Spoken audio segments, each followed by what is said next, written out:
is conqueror. To conquer, conqueror, hindi binsedora. Ang binsedora, conqueror. Tandaan mo yan, ha? Kaya mali agad. Ngayon, doon naman sa simboliko na tao. Tandaan mo, tao, Oo. Kung tingnan mo, tao, tao. Hayop. Tinulad yan sa hayop. O, ayan, ayan. Naku, pumasok ka sa Apokalipsis, Ito, alam mo, ito ang paborito kong aklat, Kasi dito ako nagsunog dito binigay sa akin ng Diyos to,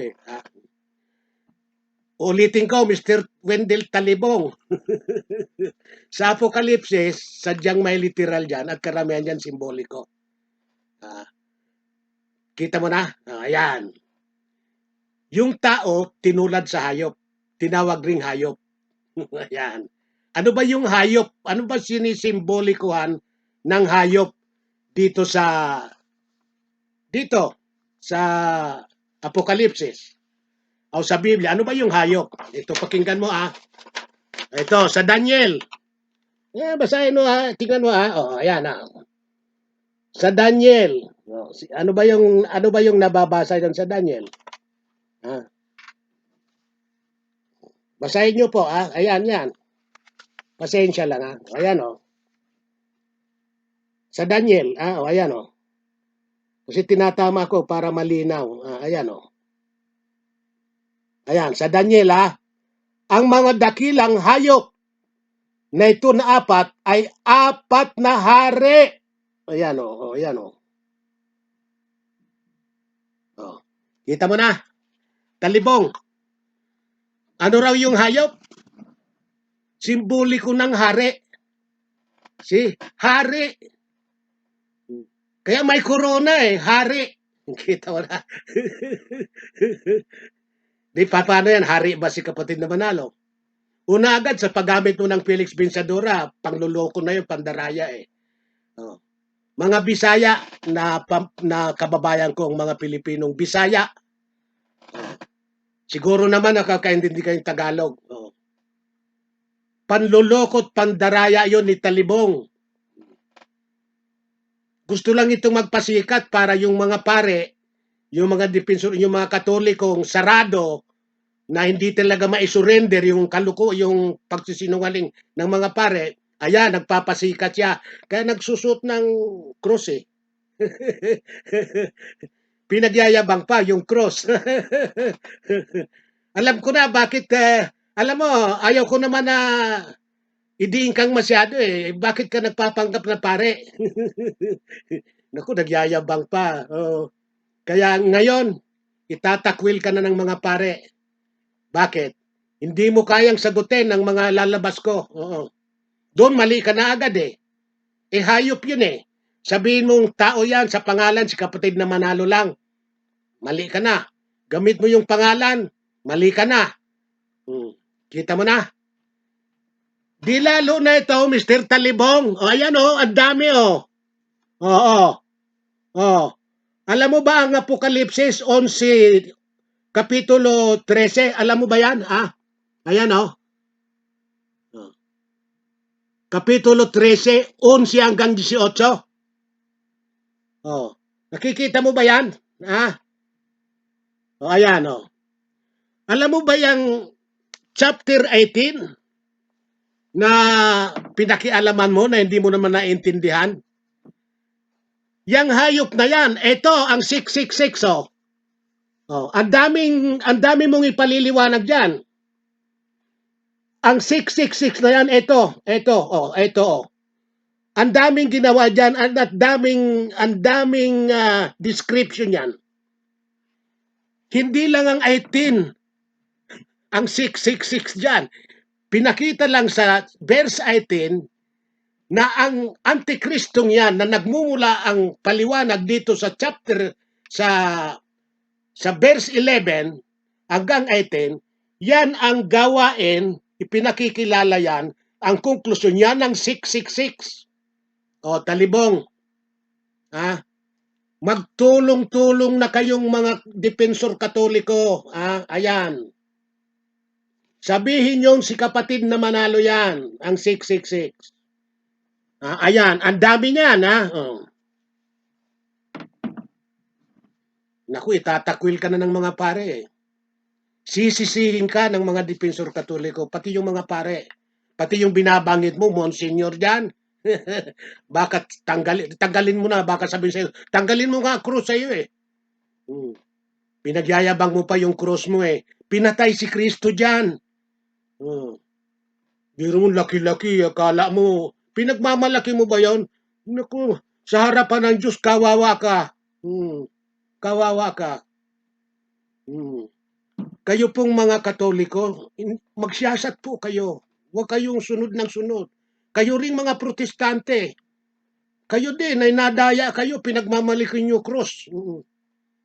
Sino bang may-ari ng krus? Kaaway ng Panginoong Jesucristo. Kaaway.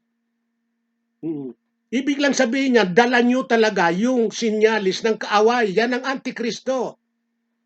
Pinagmamalaki pa nito ni Talibong, ang laki-laki ng krus.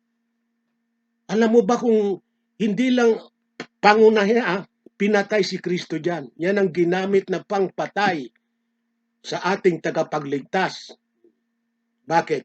Yan ang pinakaselya elektrika noon. Mr. Talibong, pagka hinus crime ka, crucified him. Papako sa cross. Panginoong Jesucristo walang kasalanan. Pinako nyo sa cross, kayo, Mr. Talibong. Dala-dala nyo cross, pinatay nyo si Kristo sa cross na yan. Ididirekta ko na kayo yan. Dala-dala nyo yung cross eh. Alam mo ba kung ilang Kristiyano na pinapatay niyan? Alam mo ba? Yung mga tunay na iglesia ni Kristo pa, hindi mabilang ang pinapatay sa cross na yan. Alam mo ba, history, Talibong, magsiyasat ka muna bago ka sumungkit na sisiraan mo iglesia. Sa akin lang hindi kayo obra eh, lalo na sa ministro namin. Alam mo ba, nung si Nero ay emperador, o para madagdagan ang kaalaman nyo, nung maging emperador si Nero taong 54, si Nero taong 54 hanggang year 68. Si Nero yan. Ngayon, nasunog ang Roma. Nasunog mga year 64 yun. Year 64 na ata nasunog. O nasunog ang Roma. 3/4 of Rome, 6 na araw. 3/4 of Rome nasunog. Si Nero, isang emperador po yan sa Roma, sa imperyo ng Roma. Na yung mga ibang Katoliko, itinuturo nilang si Nero, yung 666, Neron Caesar. Ayan. Kaya ikaw naman, si Felix Manalo. Hindi ba alaman kung sino ituturo nyo eh. Ayan. Nung masunog yon, para hindi sisihin si Nero ng mga tao, ibinalin niya. Ibig sabihin, ang pinagbintangan niya, ang mga iglesia ni Kristo, mga Kristiyano. Kaya, ang ginawa ni Nero, gumawa siya ng decree. Anong decree? Christianos non esse non licit. Esse non licit. Christianos esse non licit. Anong ibig sabihin yon, Talibog? Salitang Latin yan. Ang ibig sabihin yan, ipinagbabawal maging Kristiyano ang lahat. Sa tao noon, forbidden to be a Christian. Christianos esse non licit. Decree ni Nero. Decree ni Nero. Emperador ni Nero.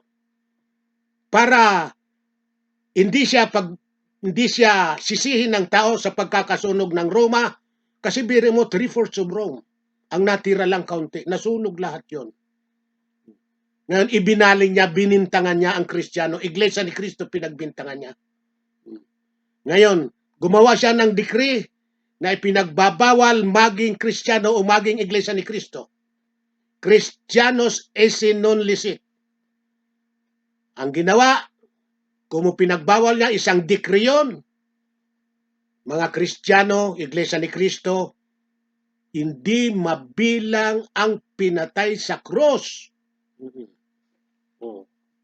Para maniwala ka, babasahin ko sa iyo. Ito. Meron akong history. Sandali lang po. Ito po. Mr. Talibong. Ito History of the Church. Amazing History of the Church. Yan po ay sa Katoliko po yan. Ayan o. Talibong ayan. Amazing History of the Church. Ito.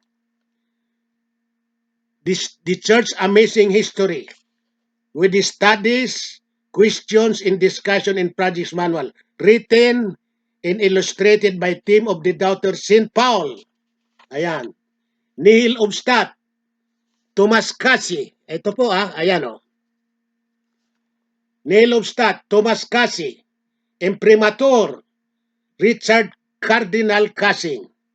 Ayan, Archbishop of Boston, February 15, 1969. Talibong.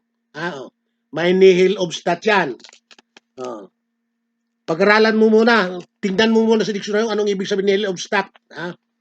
Nihil obstat, ibig sabihin no objection. Ibig sabihin sinensor dito. Sinyasat ito. Imprimatur. Pinahihintulutan. Talibong. Ayan. Babasahin ko sa iyo kung ilan ang ipinapatay sa krus ni Nero, kung totoo yung sinasabi ko, na si Nero hindi mabilang ang pinapatay sa krus. Ito na. Ayan o. Tandaan mo yan Ayan o. Ayan o. Babasahin ko sa iyo ayan. The persecution, though had nothing to do with these factors, and broke out in the year 64. 64 AD pala nangyari ito. Due to a whim of the Emperor Nero. Emperor Nero. Ayan, tandaan mo ayan o. Ayan Ayan, mga ginuhitan ko na ayan o. Babasahin ko. And broke out in the year 64 AD due to a whim of the Emperor Nero. A great fire lasting 6 days had destroyed 3/4 of Rome. Fearing that the fury of the populace would turn on him, Nero blamed the fire on the new Christian sect. The historian Tacitus writes the countless numbers of Christians, hindi mabilang na Kristiyano, were put to death as a result. Some were thrown to the wild animals in the arena. Others are crucified. Others clothed in oil-soaked materials and then set ablaze, tied to the pools in Nero's garden on Vatican Hill to serve as a living torch. Alam mo ba yan, Mr. Talibong?